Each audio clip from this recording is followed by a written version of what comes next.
Bonjour et bienvenue sur ma chaîne. Alors aujourd'hui, je vais t'apprendre à prendre soin de toi.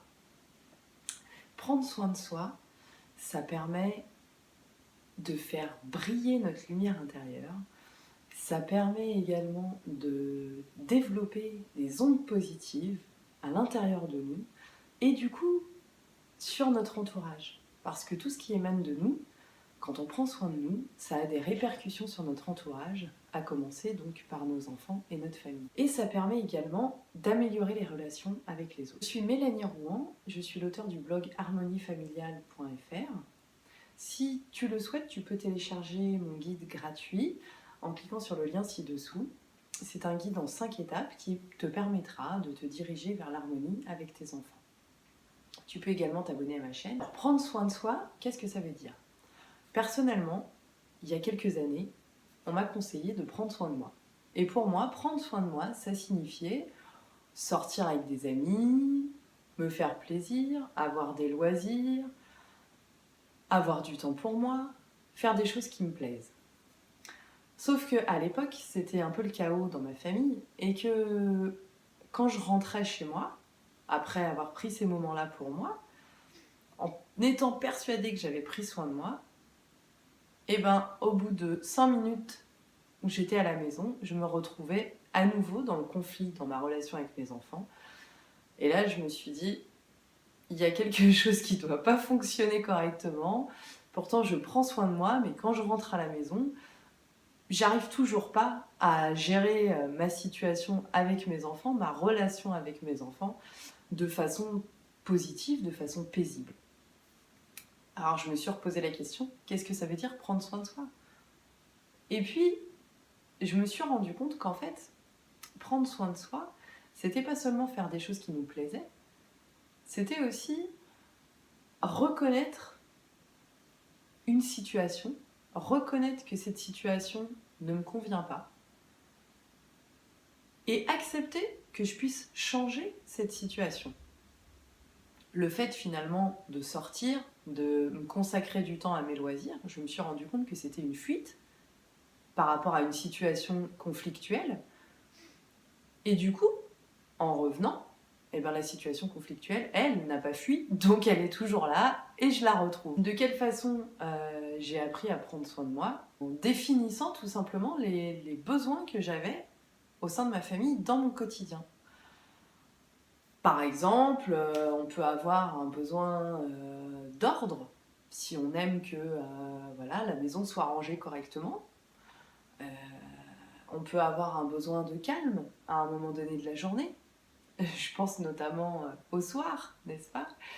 Où souvent, après une journée de travail, on se retrouve avec nos enfants et ça peut être très bruyant, très mouvementé, très chaotique parfois.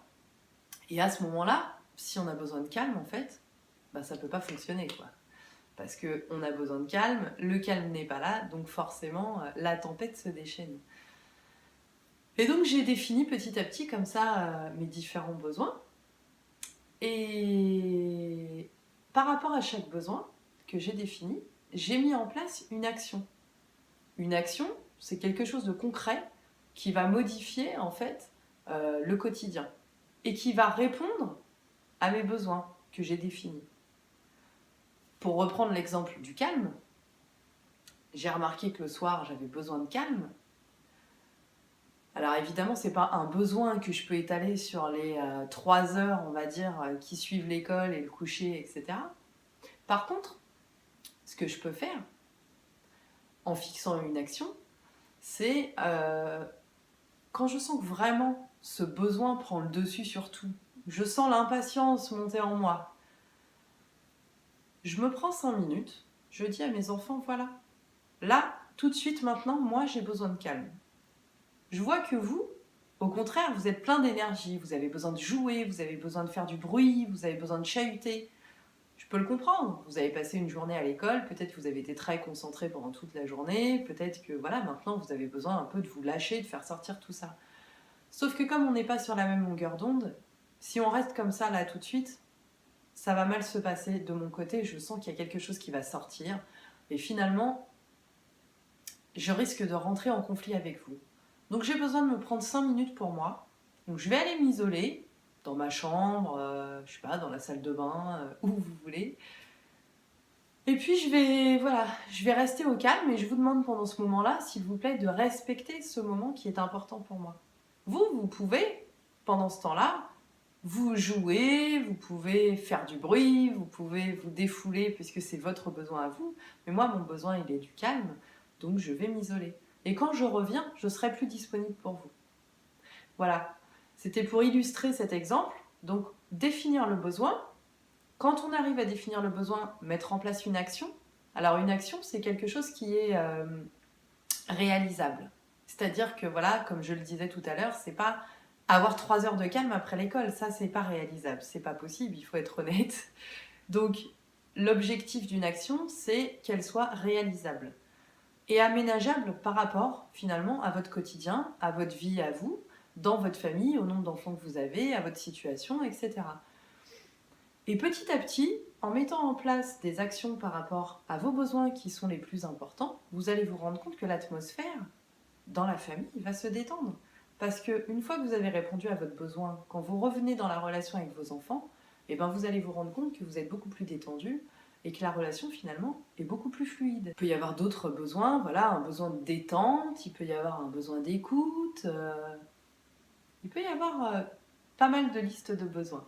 Donc ce que je vous propose, c'est de prendre un bloc-notes ou une feuille ou un cahier dédié à ça et faites la liste des besoins que vous avez pendant une semaine.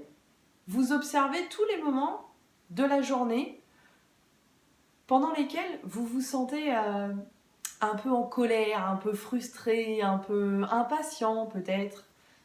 Vous le notez. Vous essayez de voir, en fonction de la situation, qu'est-ce qui se passe. Quel est le besoin que vous avez à ce moment-là qui n'est pas satisfait. Et puis vous prenez des notes sur une semaine, de façon à ce que ce soit à peu près exhaustif, parce qu'on ne peut pas faire ça sur une journée, hein. Comme on dit, les jours se suivent et ne se ressemblent pas. Et par rapport à vos besoins, à la fin de la semaine, vous essayez de mettre en place une action qui sera réalisable pour vous. Et là, l'étape suivante, c'est évidemment de passer à l'action, parce que une fois qu'on a mis en place des actions, eh ben, il faut les appliquer, tout simplement. Vous pouvez les appliquer pendant une semaine, pendant 2 semaines, et puis réévaluer au bout d'un certain temps. Vous reprenez vos notes, et puis vous pouvez voir si ce que vous avez mis en place finalement vous fait du bien, si c'est quelque chose qui est vraiment réalisable, ou s'il y a encore des choses à revoir. Ça vous permet de faire le point, ça vous permet d'avancer, ou ça vous permet de réajuster. Donc c'est important de réévaluer. De cette façon-là, vous vous rendrez compte qu'en fait, en satisfaisant vos besoins, si tant est que vous puissiez les définir, c'est l'intérêt de cette démarche, et ben vous vous sentirez beaucoup plus détendu et beaucoup plus relaxé dans votre quotidien et la relation avec vos enfants sera vraiment améliorée. Je vous souhaite une bonne journée, je vous fais des grosses bises et je vous dis à bientôt pour une prochaine vidéo.